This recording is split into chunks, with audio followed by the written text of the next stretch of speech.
இந்த எக்ஸாம்பிள் பாருங்கள். Find the envelope of x minus alpha whole square plus y square is equal to 4 alpha. இங்கே alpha தான் என்னது parameter given. இப்போ கொடுத்துருக்க ஈக்குவேஷனை அப்படியே எடுத்து எழுதிக்கிறேன். இதில் இந்த போர்ஷனை பாருங்கள், எக்ஸ் மைனஸ் ஆல்ஃபா ஹோல் ஸ்கொயர்னு இருக்குது. இது என்ன ஃபார்மில் இருக்குது? A minus B whole square ஃபார்மில் இருக்குது. இதை அப்படியே எக்ஸ்பேண்ட் பண்ணுங்கள். A square plus B square minus 2ab. இங்கே ஏ இருக்க இடத்துல எக்ஸ் இருக்குது, பி இருக்க இடத்துல ஆல்ஃபா இருக்குது.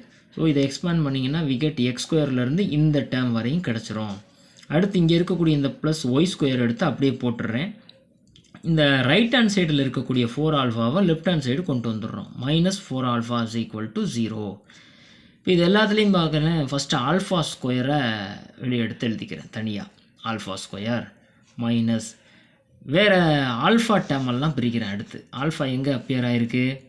இந்த இடத்துல அப்பியர் ஆகிருக்கு, இந்த இடத்துல அப்பியர் ஆகிருக்கு. ரெண்டுலேயுமே மைனஸ் ஆல்ஃபாவை காமனாக எடுத்துறேன். மைனஸ் ஆல்ஃபாவை காமனாக எடுத்தால் இங்கே என்ன கிடைக்கும்? 2x மட்டும் வரும். இதில் மைனஸ் ஆல்ஃபாவை காமனாக எடுத்தால் ப்ளஸ் 4.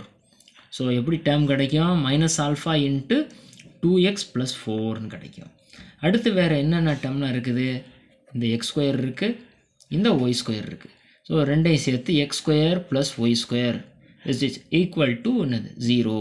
இப்போ இந்த ஈக்குவேஷன் பாருங்கள். இந்த ஈக்குவேஷன் என்ன ஃபார்மில் இருக்குன்னா, it is quadratic in alpha.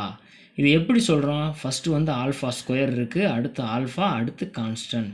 இந்த மாதிரி ஃபார்மில் இருந்தாக்க திஸ் இஸ் கால்டு என்னது? Quadratic equation in alpha. இப்படி இருந்தால், அதாவது இங்கே பாருங்கள், if a alpha square plus b alpha plus c is equal to 0 இப்படி இருந்தால் இதோடைய என்வலப் எப்படி இருக்கும்னா b square minus 4ac is equal to 0. இதுதான் இதோடைய என்வலப். இப்போ இந்த ஈக்குவேஷன் பாருங்கள். ஆல்ஃபா ஸ்கொயருடைய கோஎஃபிஷியன்ட் என்ன? 1. அந்த வேல்யூ தான் என்னது? Capital A. ஆல்ஃபாவுடைய கோஎஃபிஷியன்ட் என்ன? இந்த ஆல்ஃபா மட்டும் கட் பண்ணிவிட்டு மிச்சம் இருக்க டேர்ம் பாருங்கள். மைனஸ் 2x ப்ளஸ் 4, அதுதான் என்னது? பி. அடுத்து இந்த டேர்ம் இருக்கு இல்லையா, அதுதான் என்னது? சி. இப்போ ஏ பி சி நமக்கு தெரிஞ்சிருச்சு. இப்போ என்வலப்புக்கு என்ன formula? B square minus 4ac is equal to 0. இதில் ஏ இருக்க இடத்துல பி இருக்க இடத்துல சி இருக்க இடத்துல அப்படியே ஜஸ்ட்டு சப்ஸ்டியூட் பண்ணுறோம். இப்போ பி ஸ்கொயருங்கிறப்ப இந்த வேல்யூவை எடுத்துகிட்டு போய் சப்ஸ்டியூட் பண்ணுறேன். ஆக்சுவலாக பியுடைய வேல்யூ என்ன? Minus 2x plus 4. Minus 2x plus 4 square பண்ணாலும் சரி, ப்ளஸ் 2x ப்ளஸ் 4 ஸ்கொயர் பண்ணாலும் ஒரே ஆன்சர் தான் கிடைக்கும். அதனால் நம்ம அப்படியே சிம்பிளாக என்ன பண்ணுறோம்? 2x plus 4 whole square minus இந்த 4 போட்டுறோம். ஏயுடைய வேல்யூ என்னது? 1. அதை இங்கே நான் போட்டுறேன். சியுடைய வேல்யூ இது இங்கே போட்டுறோம். ஸோ இது என்ன ஃபார்மில் இருக்குது? A plus B whole square ஃபார்மில் இருக்குது.